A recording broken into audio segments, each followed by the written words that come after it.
Hey everybody, I'm going to read to you a little story I wrote about Easter as told from an electrician standpoint. In the beginning, God, who is the ultimate power source, created humans.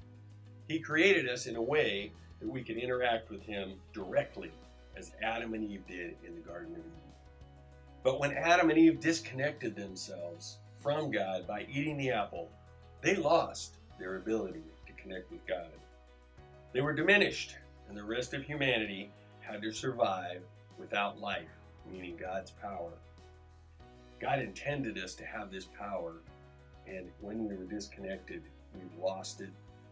How do we get it back?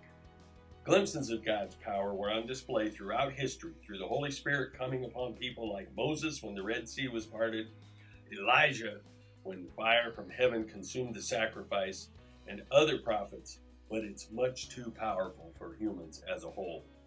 The Israelites knew this and wouldn't go near God for fear of being smoked. God's plan all along was to reconnect with us.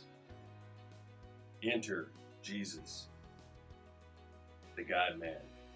God's awesome power was transformed and placed in Mary's womb, somehow contained in this baby born of a virgin.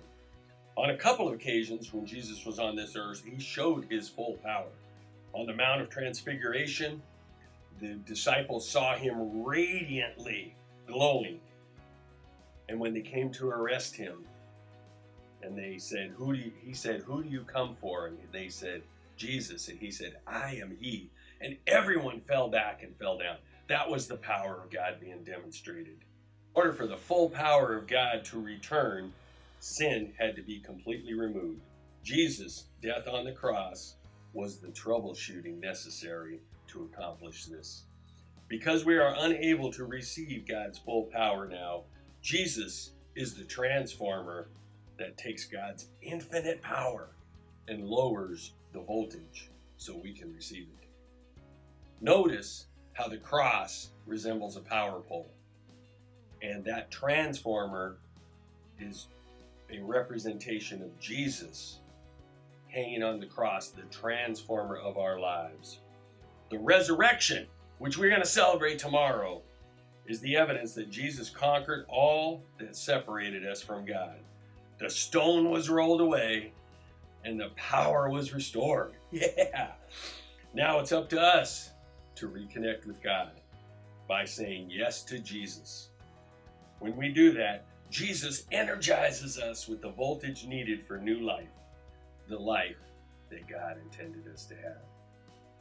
God bless you. Happy Easter. He is risen.